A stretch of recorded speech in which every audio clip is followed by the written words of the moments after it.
pada kesempatan kali ini, si Mamang Ura akan membahas sebuah film yang berjudul The Condemned yang dirilis pada tahun 2015 lalu.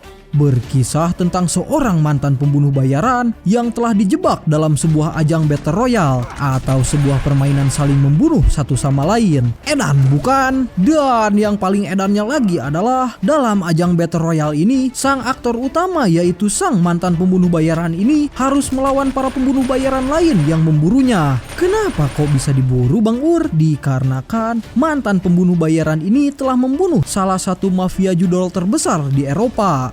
Dan rekan-rekan mafia tersebut mulai menuntut balas dendam terhadapnya dengan memasang tarif jutaan dolar kepada siapa saja yang bisa membunuh mantan pembunuh bayaran ini.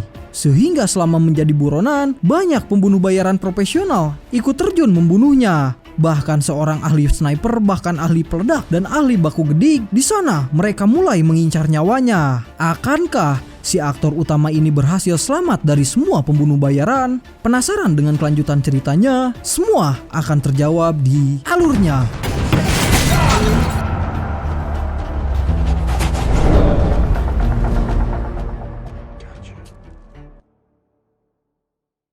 Berlatar di sebuah markas perkumpulan mafia, di mana cerita ini akan berfokus kepada sekelompok buronan sekaligus bandar judi yang dua di antara mereka bernama Cyrus, sang preman judol, dan satu orang lagi bernama Raoul, sang mafia kelas kakap. Segedik informasi, mereka adalah dua orang buronan paling dicari oleh pemerintah atas tindak kejahatan perjudian karena telah melibatkan nyawa manusia. Contohnya bisa kita lihat saat mereka mulai melakukan aktivitas perjudian dengan menjadikan nyawa tunawisma sebagai objek taruhan mereka. Then let's begin!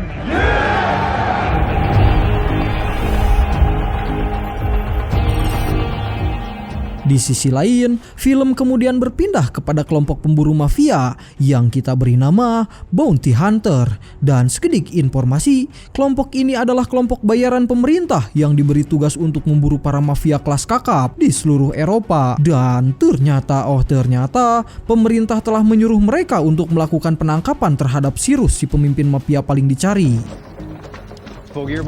Tapi sebelum lanjut ke ceritanya, kita akan berkenalan kepada masing-masing anggota Bounty Hunter yang diantara lain bernama Harrigan. Beliau merupakan ahli strategi yang otaknya hampir setara dengan Shikamaru saat ujian Chunin Naruto. Kemudian ada pria berkacamata ini yang diberi nama James Lange. Beliau ini ahli dalam bidang pertempuran jarak dekat. Selanjutnya, pria brewok bernama Cooper. Si Mamang Cooper ini adalah tukang utak-atik bom peledak alias orang yang mampu membuat bahkan memodifikasi peledak. Dan setelah perkenalan Cooper, ada satu paket pria botak bernama Michael dan Travis. Mereka ini adalah para ahli dalam bidang sniper jarak jauh. Ya, pala botak ini adalah penembak jitu handal dalam tim Bounty Hunter. Dan yang terakhir adalah sang pemimpin alias sang aktor utama dalam film ini. Beliau diberi nama William Tanner alias Will, dan dia adalah orang paling berbakat di antara mereka semua. Sampai pada akhirnya mereka mulai bergegas membuat strategi dengan tujuan meringkus si Cyrus alias si pemimpin mafia yang paling dicari. Dan kelompok Bounty Hunter ini akan mendapatkan imbalan sebesar $100.000 dari pemerintah, di mana rencana pertama yang mereka lakukan adalah dengan melumpuhkan satu persatu penjaga yang ada di sana. Dan Aim for the legs. berpindah ke ruangan perjudian, terlihat Cyrus yang belak-belakan meminta kepada setiap penonton untuk memasang taruhan sebesar $1.000. Dan jika tunawisma pilihan mereka bisa bertahan dari semua siksaan, maka otomatis mereka adalah pemenangnya. Namun tak lama kemudian di saat Raoul akan mengumpulkan semua uang taruhan, tiba-tiba Bail enforcement! Everybody on the ground, hands behind your backs! Will dan kelompok Bounty Hunter pun datang meminta Cyrus agar segera menyerahkan diri tanpa perlawanan. Namun Cyrus yang ogah menyerahkan diri ini seketika langsung memerintahkan anak buahnya untuk bersiap-siap menyerang para Bounty Hunter. Dan ya, karena yang menyerang hanya para minion, otomatis Will dan kawan-kawan pun dapat berhasil menghabisi semua mafia, termasuk Cyrus yang mulai menantang Will duel 1 lawan 1. Namun di saat baku gedik itulah, Will yang sempat melawan secara bebeledagan tanpa sengaja malah membunuh Cyrus dengan cara seperti ini.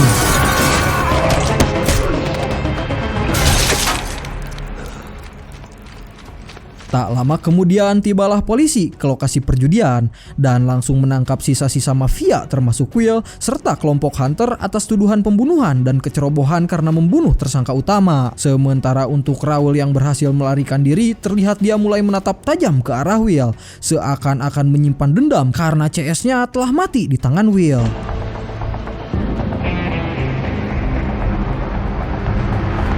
Singkat cerita, 6 bulan pun berlalu dan terlihat Will yang sedang mengikuti persidangan setelah mendekam di penjara selama berbulan-bulan, sehingga akhirnya dia mulai bebas bersyarat karena berkelakuan baik selama menjalani masa tahanan. I don't want to see you in here again. I'm done with that life, Your Honor. Selesai dengan itu, Will kemudian bergegas pulang menemui ayahnya hanya untuk sekedar minta maaf atas semua kesalahannya saat menjalankan misi, sehingga sang ayah yang bernama Frank Turner ini menjelaskan jika sosok kriminal seperti Cyrus memang selayaknya pantas mati. Maka dari itu, Frank belak-belakan mengajak anaknya agar kembali menjadi bounty hunter karena pekerjaan tersebut adalah warisan turun-temurun dari keluarga mereka. I should have known better. Akan tetapi, Will menjelaskan jika dia akan pensiun sebagai bounty hunter karena masih trauma atas pembunuhan 6 bulan yang lalu. Lalu Frank yang mendengar perkataan anaknya itu tentu sangat kecewa dikarenakan Will yang seakan-akan mudah menyerah dan otomatis akan memutus bisnis turun-temurun keluarga mereka. Tetapi Will kembali menegaskan jika sekarang dia hanya ingin hidup tenang seperti kebanyakan orang tanpa melukai siapapun, apalagi memegang senjata lagi. No guns, no fugitives. Right. Di keesokan harinya, Will mulai menjalani pekerjaan sebagai tukang tambal ban keliling sekaligus mekanik panggilan tanpa menebar paku di jalanan. Dan meski mendapat gaji pas-pasan, tetapi dia tetap ikhlas melakukan pekerjaan tersebut agar dapat bertahan hidup sehari-hari. Namun di hari pertama ketika Will mendapatkan privilege sebagai pria tampan dengan tubuh kotak-kotak pun, seketika banyak wanita-wanita seksoi yang sengaja menyewa jasanya demi bisa melihat ketampanan Will dari dekat. Yang seakan-akan di dalam hati para woman ini dinodai oleh Bang Will. Emang sih enaknya jadi orang ganteng, apa daya Mimin yang mukanya kayak pulu-pulu ini.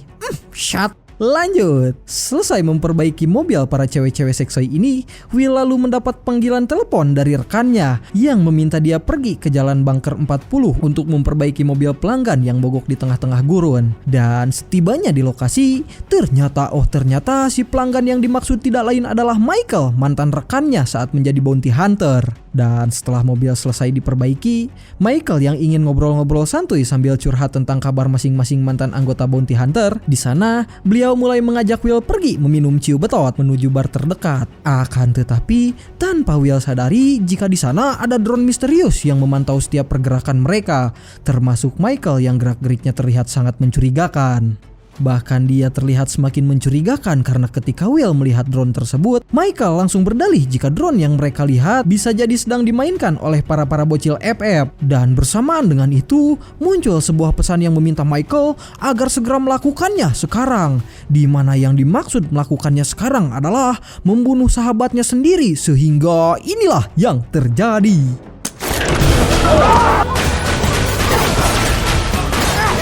Beruntung Will dengan sigap dapat menghindari tembakan dan bersembunyi di balik meja bartender. Dan tak lama kemudian Michael menjelaskan terkait dia yang terpaksa harus membunuh Will, sahabatnya sendiri, karena ada kelompok mafia yang akan mengancam membunuh semua keluarganya. Dan di saat Will mulai membujuk Michael agar mau menjelaskan tentang kelompok mafia yang telah mengancam keluarganya, tiba-tiba Michael yang sudah terlanjur panik malah terus bebeldagan menyerang Will, sehingga Will yang mencoba membela diri tanpa sengaja malah membunuh sahabatnya sendiri dengan cara seperti ini. Selesai dengan itu, drone misterius mulai kembali memantau pergerakannya. Bahkan pada drone tersebut terdapat kamera yang terhubung langsung ke sebuah kasino, di mana orang yang menjalankannya adalah tak lain adalah Raul, mantan tangan kanan Cyrus di bandar judi. Dan jika dipastikan jika Raul adalah orang yang menculik keluarga Michael dan memaksa dia untuk membunuh sahabatnya sendiri. Bahkan di layar monitor terlihat Asur yang sedang menjadikan Will dan Michael sebagai ajang taruhan judi.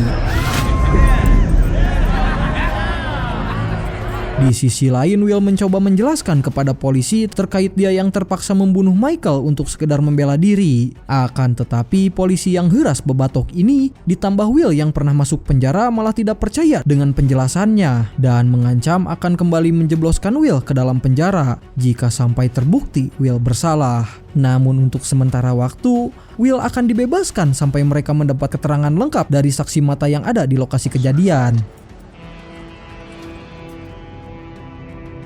Di saat yang sama, Frank kemudian datang menjemput, yang ketika tiba di rumah ternyata sudah ada James yang telah menunggu kepulangan mereka. Sampai pada akhirnya James menjelaskan jika dia sekarang bekerja sebagai polisi. Bahkan di sana James tahu tentang kejadian yang telah menimpa Will. Maka dari itu Will meminta agar ikut bersamanya untuk sekedar menjelaskan terkait sosok mafia yang telah mengancam sahabat mereka. Akan tetapi di sana Frank sempat memberikan peringatan agar anaknya jangan ikut dengan si begundal ini karena bisa jadi James merupakan salah satu bagian dari kelompok mafia. Namun Will memutuskan untuk tetap pergi karena dia sangat percaya kepada sahabatnya itu.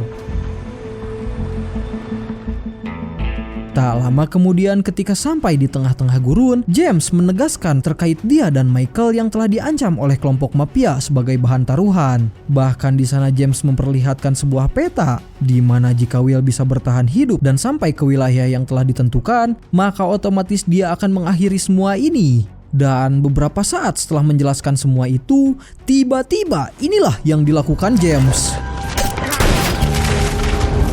Dari perkelahian tersebut, beruntung Will dapat berhasil keluar dari dalam mobil dan jatuh dari atas tebing, disusul oleh James yang mulai mengambil senapan dengan niat untuk menghabisi Will saat itu juga. Berpindah kepada Asur yang meminta kepada antek-anteknya agar menambah jumlah uang taruhan kepada setiap penjudi yang memasang atas nama Will dan sebaliknya, di mana jika Will tewas hari ini, maka otomatis taruhan akan berakhir sampai di sini. Tetapi jika Will selamat, maka jumlah taruhannya akan kembali dinaikkan. Di sisi lain terlihat James yang terus turun ke bawah tebing untuk mencari keberadaan Will yang telah kehilangan jejak. Dan ketika dia turun ke bawah, tiba-tiba muncul Will dari bawah tanah dan langsung merampas senjatanya sehingga terjadilah baku tembak yang tak dapat terhindarkan. Dan selama baku tembak itulah terlihat orang-orang di kasino yang semakin memperbanyak uang taruhan mereka. Di saat yang sama muncul antek-antek Asur yang merekam perkelahian, di mana para penjudi yang awalnya menduga jika Will tewas hari ini seketika malah berhasil membalikan keadaan dengan merebut pistol dan langsung menembak mantan sahabatnya saat itu juga.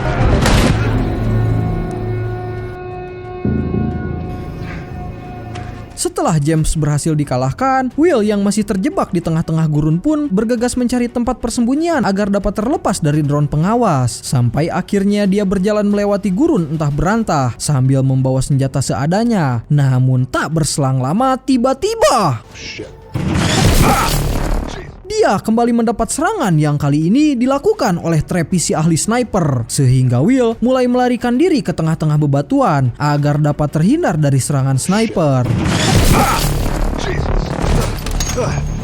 Di saat yang sama muncul salah satu polisi, di mana Will langsung memintanya agar segera bersembunyi di dalam mobil. Namun karena si polisi ini telah berada dalam jarak tembakan, seketika inilah yang terjadi. Ketika Travis mulai mengisi ulang amunisi, Will kemudian lari menuju mobil polisi, sehingga Travis yang sempat kehilangan jarak pandang langsung mengubah posisinya ke arah berbeda untuk kembali melesatkan tembakan dan tak lama kemudian muncul mobil misterius yang ternyata adalah Horrigan yang datang sambil meminta Will agar segera naik ke dalam mobilnya. Dan karena tak ada pilihan, maka dengan terpaksa dia akhirnya ikut naik ke mobil tersebut.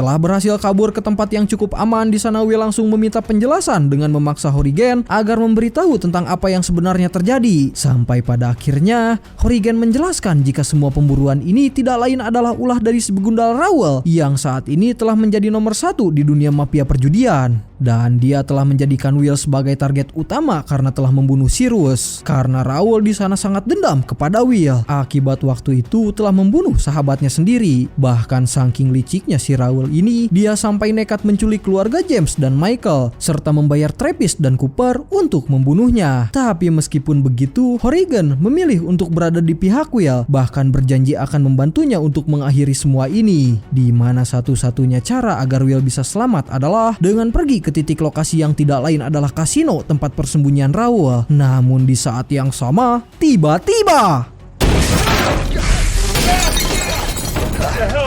Travis berhasil menemukan persembunyian mereka dan langsung melesatkan tembakan sniper secara bertubi-tubi. Akan tetapi, beruntung mereka dapat berhasil keluar hidup-hidup dari dalam mobil sebelum mobil itu berhasil meledak.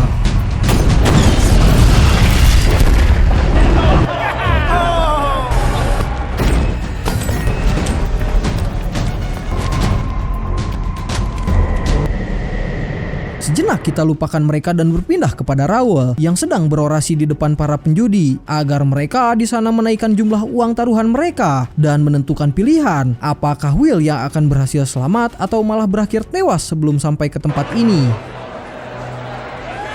Well, enjoy. Kembali kepada Will dan Horrigan yang setelah berhasil selamat dari ledakan, mereka segera memacu mobil agar dapat bersembunyi dari drone pengintai, termasuk Travis yang masih terus mengejar mereka sehingga pengejaran tersebut sampai di sebuah supermarket. Sehingga dengan terpaksa mereka bersembunyi di dalam supermarket dikarenakan Travis yang kemungkinan sedang mengambil ancang-ancang untuk kembali menembak mereka. Bersamaan dengan itu, Will menemukan telepon di dekat kasir dan segera menghubungi ayahnya untuk meminta pertolongan. Namun di saat yang sama, muncul Travis yang mulai berbeledagan melesatkan tembakan, sehingga terjadilah baku tembak yang tak dapat terhindarkan. Bahkan saat bebeledagan itulah, Travis lanjut melemparkan bom asap dengan tujuan agar menghilangkan jarak pandang mereka. Dan dengan cara seperti itu, membuat Will serta Horrigan pun segera meninggalkan supermarket dikarenakan Travis yang kembali menembaki mereka secara membabi buta. Dalam keadaan terpojok itulah, beruntung Frank tiba di waktu yang tepat dan segera membawa Will dan Horrigan pergi meninggalkan supermarket. Dan bersamaan dengan itu, si Mamang Travis kembali melakukan pengejaran dan tak akan pernah berhenti sampai dia berhasil membunuh Will. Sementara di kasino, terlihat Raoul yang mengamuk bebeakan karena Will yang lagi-lagi berhasil selamat dari buruan, termasuk para penjudi yang mengamuk seedan-edannya setelah mereka kalah taruhan karena Will dapat berhasil kabur. Di sisi lain, Will mulai menjelaskan terkait semuanya kepada sang ayah, termasuk komplotan Raoul yang telah menjadikan dia sebagai ajang taruhan. Maka dari itu, tujuan mereka sekarang adalah pergi menuju kasino untuk membunuh si begundal Raoul agar dapat menghentikan semua pemburuan ini. Dan di saat mengobrol itulah, drone pelacak berhasil menemukan pergerakan mereka. Singkat cerita, akhirnya tibalah mereka di wilayah yang terdapat jebakan ranjau. Dan Will memperkirakan jika Cooper si tukang utak-atik bom kemungkinan tidak jauh dari lokasi mereka. Maka dari itu Will yang tidak ingin ayahnya ikut terlibat menjadi sasaran, lantas memintanya agar segera pulang. Sementara dia dan Horrigan akan tetap melanjutkan perjalanan ini. Namun Frank yang merasa diremehkan oleh anaknya, tidak mungkin membiarkan anaknya menghadapi situasi sulit ini dan akan tetap membantu anaknya sampai titik darah penghabisan. Sehingga Will yang tak punya pilihan pun terpaksa langsung menghajar ayahnya sampai tidak sadarkan diri. Singkat cerita, mereka mulai melewati wilayah ranjau dengan sangat hati-hati. Bahkan Will sampai berteriak memanggil Cooper agar segera menunjukkan batang hidungnya. Bersamaan dengan itu, tanpa sengaja, Horrigan malah menginjak salah satu bom ranjau. Tetapi di sana, Will yang sangat cerdik beruntung dapat berhasil mengakali ranjau tersebut agar tidak dapat meledak di hadapan Horrigan. Tak lama kemudian muncul Cooper yang langsung menekan detonator untuk meledakkan semua ranjau yang ada di sana dan Run!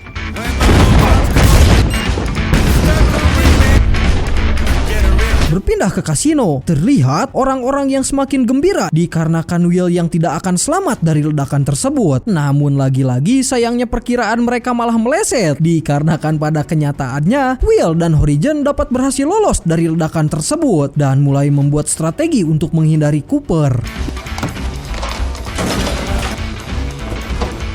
Come on, man, get out of the truck. Yang ketika mereka saling berpapasan satu sama lain, Cooper mulai mengancam akan meledakkan granat yang ada di tangannya jika Will sampai berani mendekatinya. Tetapi di sana, Will dengan cepat langsung merebut granat tersebut dan terjadilah perkelahian di antara mereka.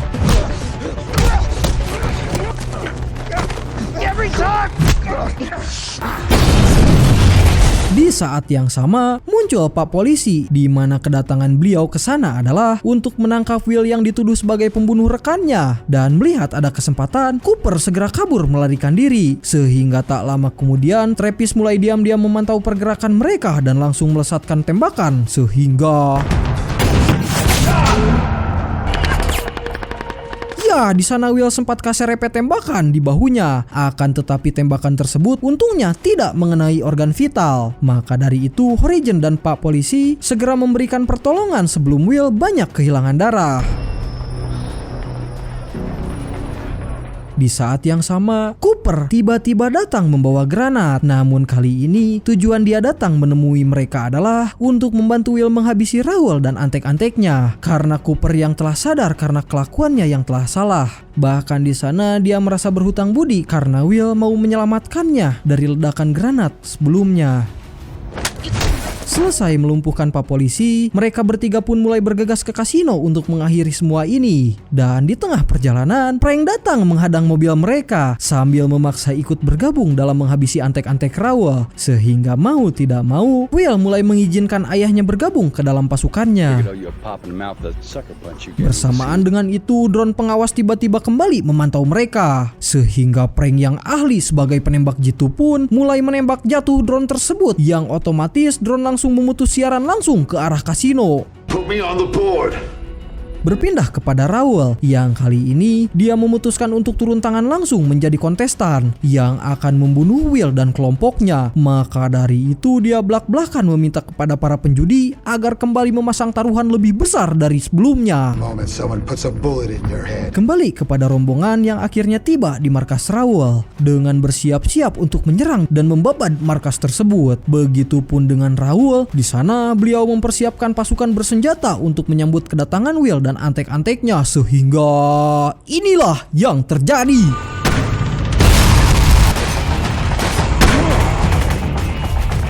Di saat baku tembak itulah, Travis datang dan bersiap mengeluarkan sniper sambil mencari posisi membidik yang tepat untuk menghabisi Will. Namun tak lama kemudian Will muncul tepat di belakangnya dan meminta Travis agar segera meletakkan senjata yang digenggamnya. Tapi si begundal Travis ini malah menolak perkataan tersebut, sehingga dengan terpaksa Will langsung menembaknya saat itu juga.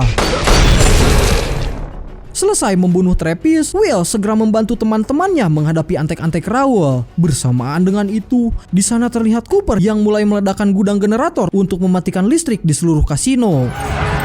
Sampai pada akhirnya mereka lanjut menghabisi semua penjaga yang ada di sana dan berpindah kepada yang lainnya. Di sana mereka sibuk melawan para kroco-kroco dan akhirnya Will mulai saling berhadapan dengan si Raoul dan terjadilah perkelahian antara mereka. Actually, I should have...